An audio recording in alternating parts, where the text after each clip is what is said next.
free bands and 21 Savage sold somebody a condo.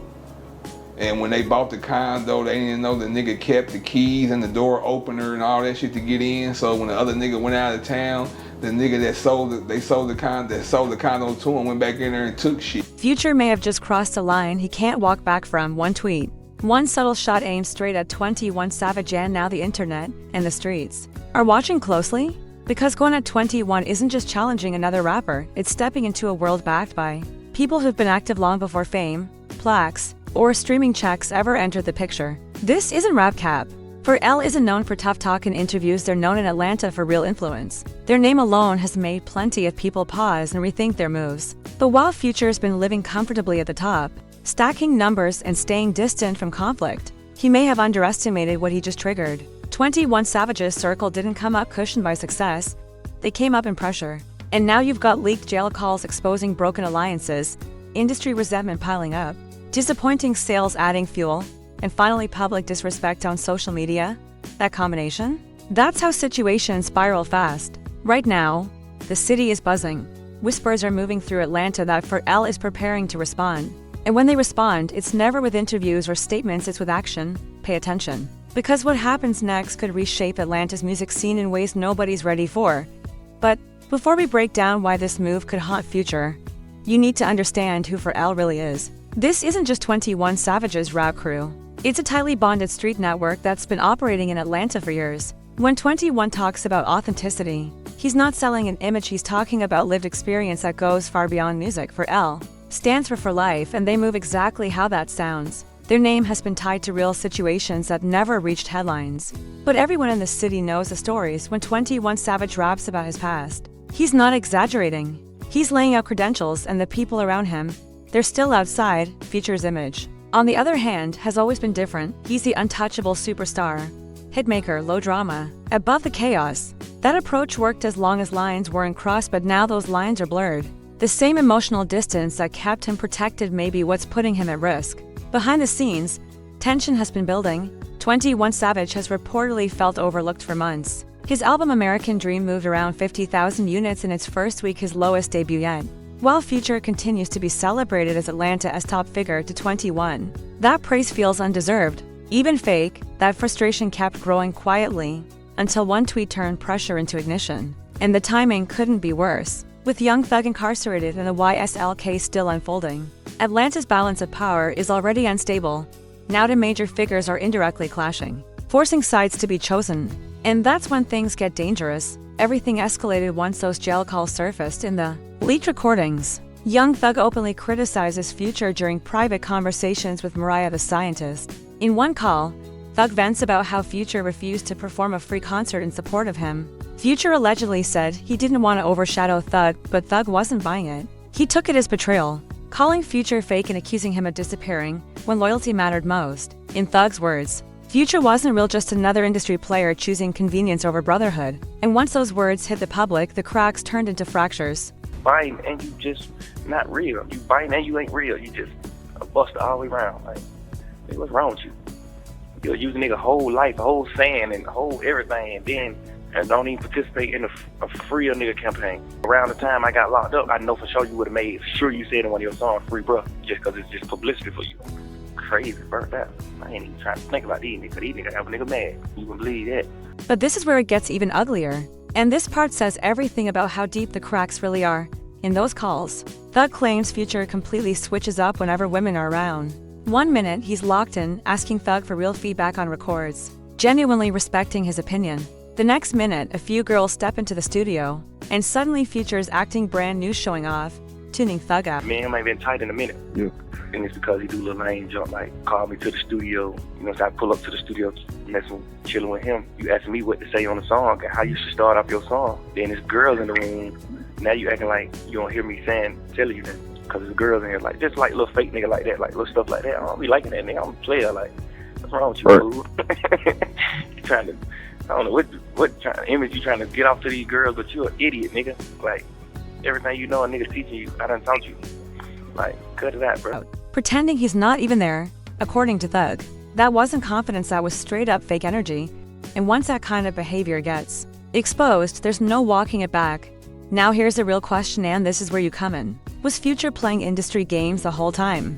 Or is this just another case of loyalty getting twisted by fame? Drop your take in the comments right now. If you think the situation is about to explode even further, hit the like button so this video reaches more people.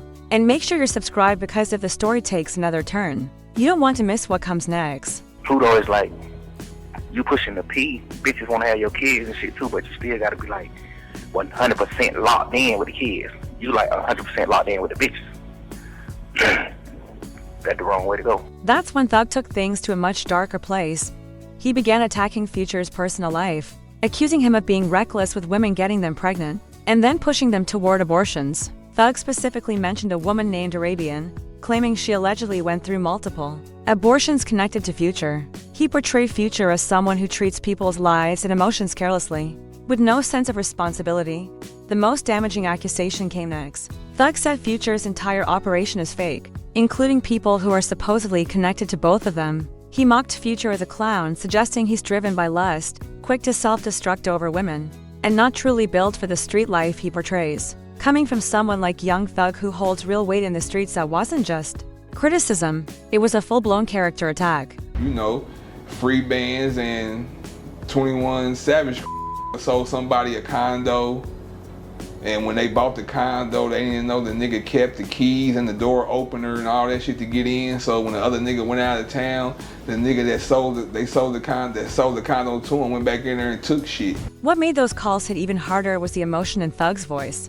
You could hear the pain clearly. This wasn't typical rap beef or tough talk. It sounded like genuine disappointment from someone who once viewed Future as family, and betrayal from family cuts deeper than any rivalry ever could. Once the calls became public, 21 Savage was put in a position where he had to choose. He could stay on the sidelines, try to keep the peace, or take a clear stance. He didn't hesitate. He stood with Young Thug. The reason was simple: their bond runs deeper than music. While Future played the role of a distant superstar, 21 and Thug were really outside together. They came up in the same era, dealt with similar struggles, and built their names on authenticity, not just chart success. When Thug got locked up on the RICO case, 21 was one of the few who stayed solid. He visited him, put money on his books, and kept his name alive both in the streets and in the music. That's loyalty you can't fake or buy. At the same time, 21 has long felt overlooked in Atlanta. He's been putting in work for years, in music and beyond.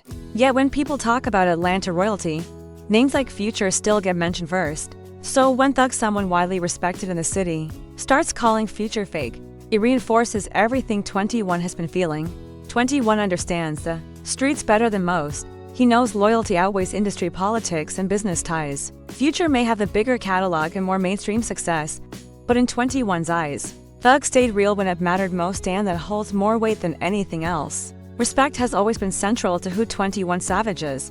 He's built his reputation on authenticity, even when being real cost him opportunities. So seeing Future praised as a king of Atlanta, while allegedly moving differently behind the scenes, likely added to that resentment. And the tension between Future's camp and 21 Savage's circle goes far beyond music or hurt feelings. According to multiple Atlanta sources, serious street business went wrong between the two sides, involving real money and real consequences. The story goes that someone connected to 21 Savage's crew sold a condo to a member of Future's free band circle. On the surface, it looked like a normal real estate deal between people linked through the industry. But the situation took a dark turn. The seller allegedly kept a spare key in a garage opener, something that wasn't accidental but planned. When the buyer left town, feeling secure in his new place, the seller reportedly returned and emptied the condo. We're talking about high-value losses, expensive jewelry, large amounts of cash, and multiple safes containing unknown contents. This wasn't a small theft, it was a major score, possibly worth 6 figures or more. When the victim reviewed the security footage, the people responsible were clearly identified. This wasn't random, it was a calculated setup from the start. In the streets, situations like that follow a code. The expectation is that the leader, in this case, 21 Savage, either makes the situation right financially or deals directly with the person responsible. I'll give you my opinion, nigga, and then I be like, but shit, you gotta do what you gotta do though, bitch. You chose this lane. Yes. That's what I tell you. Facts. I might be like, I feel like you're a bitch. Sources close to the situation say that 21 never fully resolved the issue. That failure created deep resentment between both camps, and it had nothing to do with music. People around Future felt disrespected not just because of the robbery itself, but because 21 didn't step in and fix it the way the streets expect. In that world, not handling a situation properly is often viewed as weakness, or even silent approval. This detail matters because it proves attention goes far beyond rap or personal feelings. There were real street problems, serious money involved, and disrespect that was never corrected. When unresolved street business overlaps with music industry egos, situations can escalate fast and often violently. That tension finally became visible during 21 Savage's interview with Big Bang. Bank repeatedly asked him who the greatest rapper out of Atlanta was, and you could see 21 growing uncomfortable. He kept dodging the question and changing the subject, clearly avoiding saying Future's name. Every time Atlanta's hierarchy came up, 21 gave vague or indirect answers. It was obvious he had strong opinions, but didn't he want to openly disrespect Future on camera? At least not yet. When Bank pushed him hard enough, 21 finally said, "I'm a Sammy."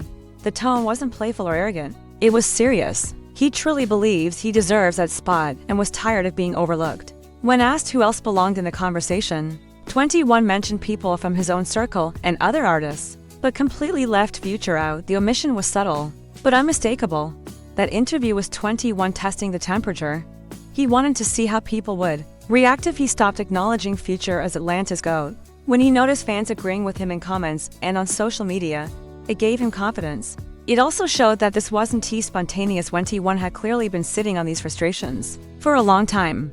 Yeah, if I would have met you, bro, I don't feel like you supposed to been in the street. Cause you niggas don't know you really a smart ass, let it go ass nigga, call nigga phone, let it go ass nigga. But a lot of niggas is them the you most really a smart ass. But yeah, goddamn, I don't know I think what made me jump in the street was just my circumstances. I feel like I was forced in the street.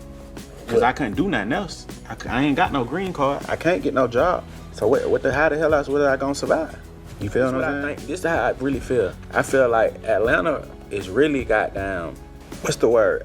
Atlanta really a pedophile. Cause Atlanta really groomed us, bro, since we was kids. The fuck? No, Jack. Future, staying true to his laid-back reputation, didn't respond with immediate aggression. Instead, he leaned on what he's always relied on: his success. He posted online about being the biggest. A quiet but clear reminder that regardless of who's considered the realest, he still dominates commercially. Still, it was obvious the jail calls affected him. Hearing someone you once considered family call you fake unrecorded calls for the world to hear cuts deep, especially when you supported that person early in their career. Future has built his legacy by avoiding drama and keeping his hands clean, which is why he's lasted over a decade while others fell off or self-destructed. But this situation hit differently. This wasn't normal rap competition or industry politics, it was personal.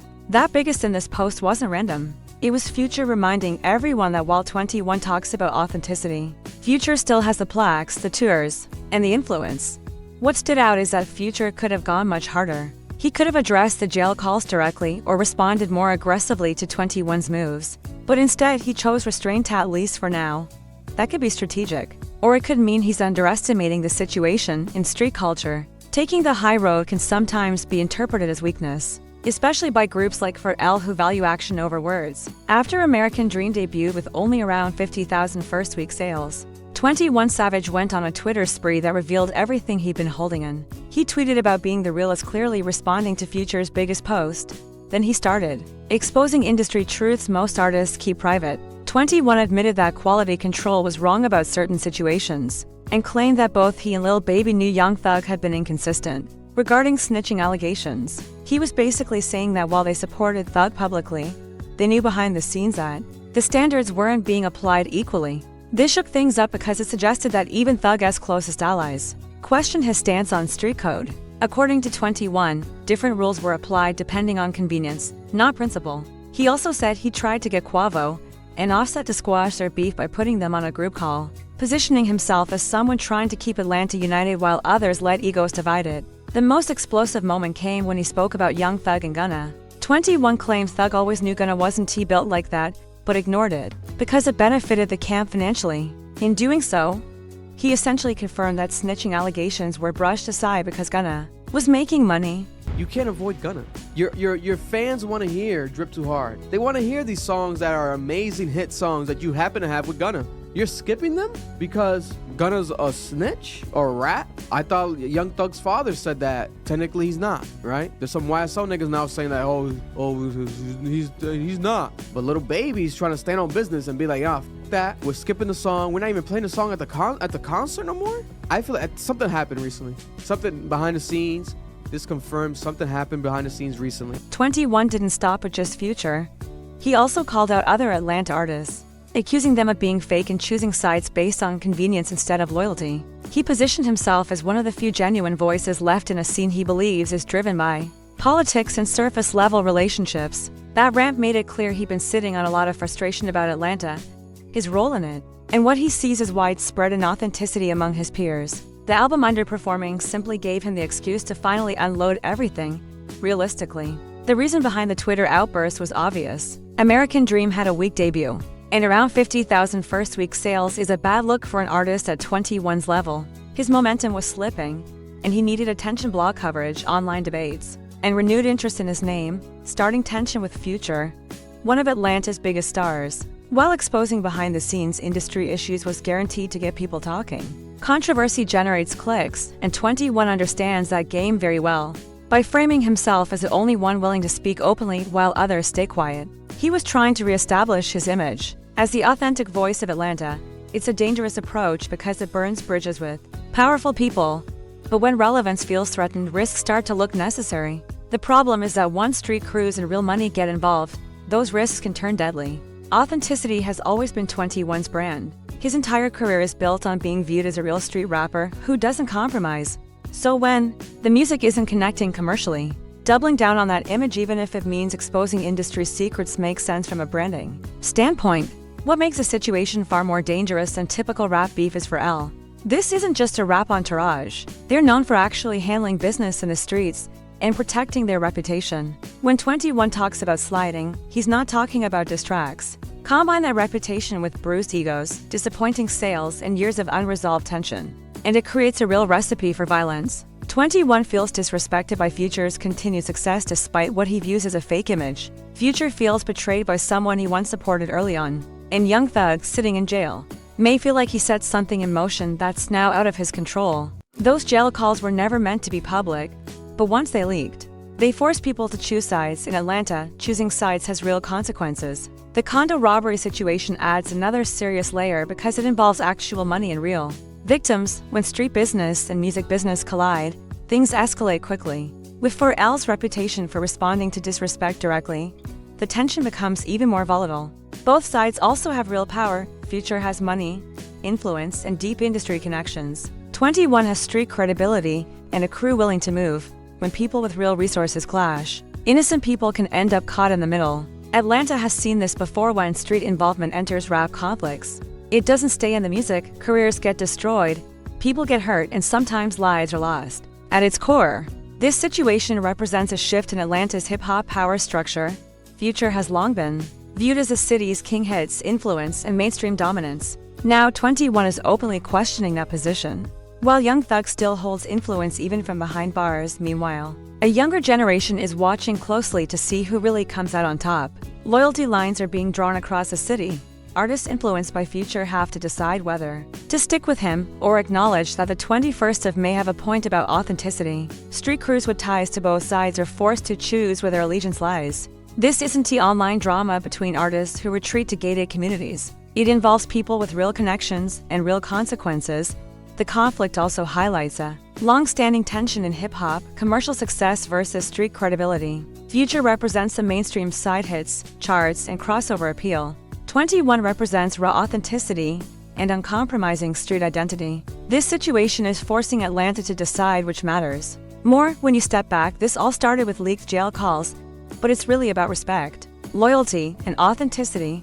Thug's comments exposed years of fake friendships and buried resentment. 21 choosing Thug over Future shows where his loyalty lies, even if it means challenging someone with more commercial power. Whether that's admirable loyalty or dangerous stubbornness depends on perspective. The unresolved street business proves this isn't just about music, and 21's rant after his album underperformed shows how desperation can push people into risky decisions. Future's calm, distant approach has protected him for years, but in this environment, Silence can be interpreted as weakness. In Atlanta, perception matters just as much as reality. What this ultimately shows is that success doesn't always equal respect, and in a city where being real carries serious weight, conflicts like this rarely stay contained. Once tensions reach this level, controlling the outcome becomes almost impossible, and that's what makes a situation so dangerous.